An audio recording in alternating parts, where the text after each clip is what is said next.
This video is sponsored by the EA Creator Network. Thank you to EA for sponsoring this video. Today I'm working on my next bucket list challenge, which is to recreate a billionaire's ghost family in a haunted house. First thing to do is create my billionaire family. So first off we have Layla Diamond, who wanted a successful family lineage. Sadly she can't do that now because she is a ghost. We have Dimitri, who wants a nice big mansion, which he does have that, so he's pretty much got his aspiration. But he is a ghost. Then we have their teenage daughter Candice. She is a massive bookworm and wants to write. Then we have one of the twin boys, Harry. He is going to be the one that gets himself into trouble all of the time. And then we have his twin brother Henry.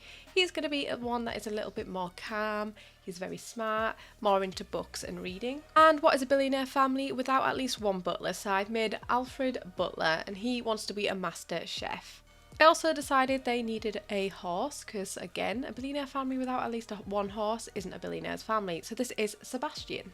Now we have our family. I need to make them a haunted house. Well, since this is a billionaire's family, a house just isn't enough for them. They have to have a manor.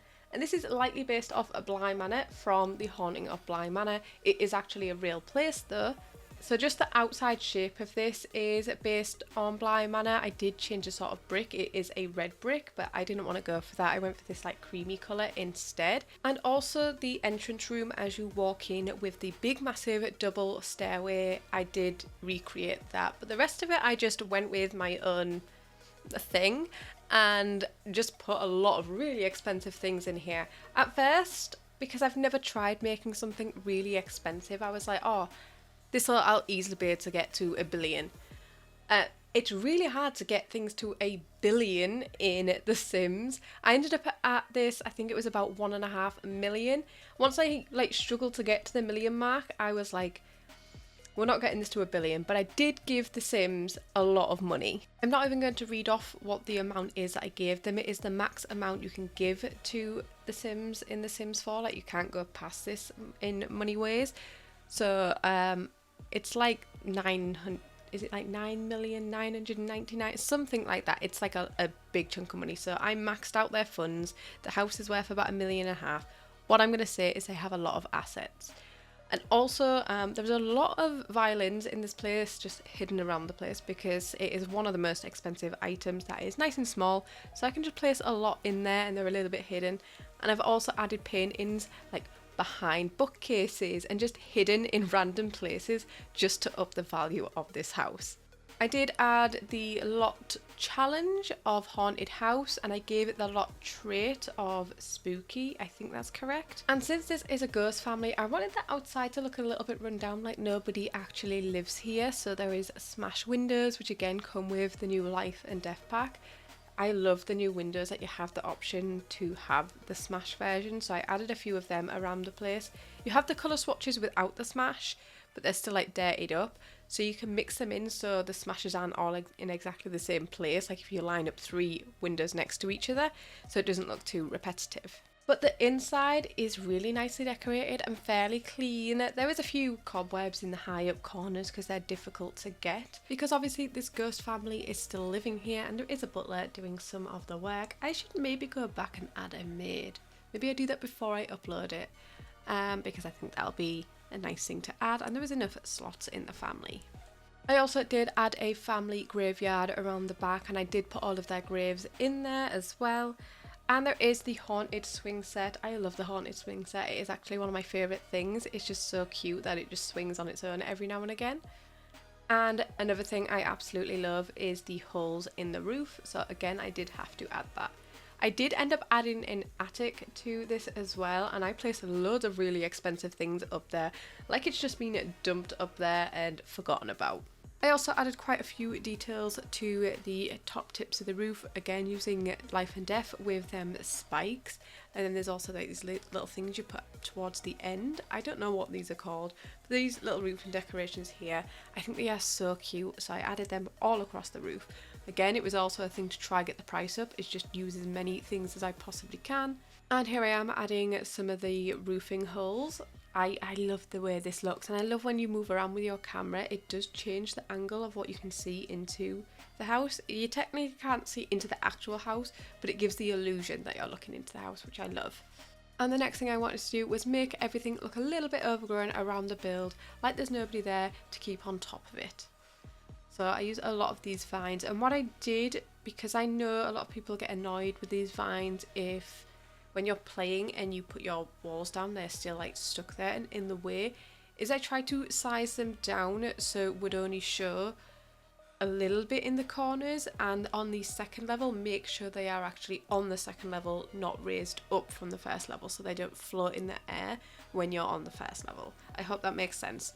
I do try think about the playability of things, even though I don't play myself, mainly because of things what people have said to me in the past, and I'm like, right, I'll try work that into my builds in the future. Now currently I'm just going through the catalogue and looking for things that I want to use in the outside. I love doing this. Sometimes I just want to be like, I don't know what I want to put outside, so going through the categories of stuff and just getting everything out that you might want to use, that can help bring together everything and shape things together nicely. I really wanted to add a fountain as you're walking in the front. I am technically building this backwards, so this is the back of the lot currently, but I just did that because the lighting was better for filming. Hopefully I'll remember to flip the build the other way before I upload it, because currently it still is backwards. And I use a lot of the plants from Debug that are from Life and Death because it just suits the vibe, especially because I'm building this in Ravenwood. I did this in Whispering Glen, and that is because there is a massive lot. I think it is a 64 by 64 lot if I remember correctly, so I had a lot of room to work with. And what is a big manor without a hedged maze? I just really had to do this. In this maze there's a little seating area and a few like statues and stuff like that. It's not like a huge maze or anything, but I had fun making this. I had so much fun doing the outside of this build. I normally struggle more when it comes to the inside, but outside I love doing it so much. So I really enjoyed doing this exterior. And I think with manors it's a little bit easier than maybe a standard house, because a lot of the time there's like sections, so you can like fence off an area and go, right, this is for this exact thing. Whereas smaller houses don't tend to have that as much. You maybe do, you might have like a decking area, then a grass area, and then little planters and stuff. But you can see what I mean here. So I've got that path running through right to the centre, and then I've got like sectioned parts off. I've left little gaps so your Sims can still go in there, and I placed benches around the place. I also did put Percival, the ghost cow plant, down. I just thought he had to be there. And if you're wondering how to get him, I just got him from Debug. And around the back I really wanted to create a greenhouse. And these windows are just like perfect for a rundown greenhouse. They are so pretty, and again there is options where the windows aren't smashed and some are smashed, so you can mix them in with each other. I think the only thing I ended up putting up here was the Soul Reaper thing, so that like dish which is used in the Grimturn career, and I put that in there just because I thought it was a little bit fun. Now, since in Ravenwood it is pretty much always autumn, I decided to add these dead looking bushes all the way around the edge. Again, these are from the Life and Death pack in Debug. I really love the look of these. They just made it come more to life even though they are dead. And as well, the trees that I'm using that look dead as well, they are also from the Debug menu. Now, I took a break from doing the outside and decided I need to work at least a little bit on the interior. I cut a huge section out here. You might see I've just all of a sudden got this built, and it was because I was sat working out how I want to do these stairs for so long. So I ended up changing it here. I ended up doing a platform all across the middle with the 2 stairs going up either side. And there is a door there, but it's not going to be usable because it is just a platform. It's just a decoration thing. Because if you watch Blind Manor, there is a thing under the door where you can go in there.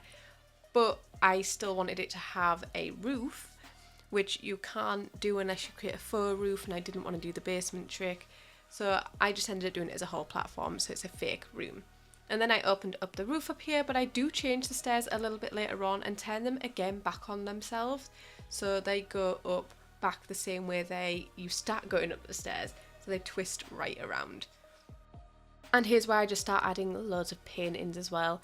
A lot of the paintings are quite repetitive because I'm using the most expensive paintings because it fits the vibe because of the frames, and also the paintings themselves. They're quite creepy and eerie, so they were just perfect. So they're dotted around the entire house.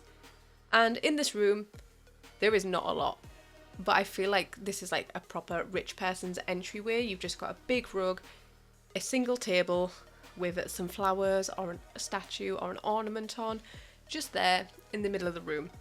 And there is a few details around the outside. I put some like little console tables under the windows, but there really isn't much else. So off this entryway, I decided to do a dining area to this side, and I created a massive table using 2 tables next to each other. So it's absolutely massive. You can see a lot of people here. And then off this, there is a kitchen, and then also the other way, I did a nursery that has like infant bassinets and some toddler beds. Like I said, my main female sim, Layla, she really wanted to have a lot of kids. So she had this set up ready for them, but sadly she passed before she could have any more kids. I went with a lot of rich colours, so in this room I stuck with more of a red and gold theme similar to the entryway. I think in the living area I ended up doing, did I go for blue or did I do black in there? I can't remember. Like I said, each room has sort of like colour theme. I did like a big study and that is more green themed, and then the bedrooms upstairs there's one that is fully white. I've got one that's got more of like a pastel blue and pink colour for the teenage daughter. And I did put the kid boys in a shared bedroom. There is another bedroom that is got nobody in it, so when they grow up they can have separate rooms. I just thought as kids it's nice to have them together. There is also a lot of bathrooms in this place. I wanted to put a bathroom on each side of the bottom floor, just so your Sims don't have to walk 10 miles to get to a bathroom. And then upstairs there is a couple of en-suites up there. So the kitchen is also huge, so I did end up doing a big centre island counter, and I did a double oven. I just feel like when you're rich you would tend to have more than one oven, especially if you're throwing dinner parties. They've got a huge, massive formal dining table out there, so you're going to need multiple people cooking all at once. I did end up changing the colour of these cabinets. I was not happy with this more red colour, so I do end up changing it to this darker brown here. And I did use some of the plates that are from, why can't I remember what the pack is from the top of my head? Jungle Adventure it is. There's like these golden plates, one of them's like 10,000 simoleons. So I added a couple of them in here just because, again, I really wanted to get that cost up. I was checking constantly, especially more towards the end, because I was like, I at least want to get it to 1 million. And I hit 700,000 just as I'd started decorating upstairs, and I knew I'd be able to get it above 1 million after then. So this is my living area. It doesn't end up staying red. I do change the colour of it because I just wasn't happy with the red in here.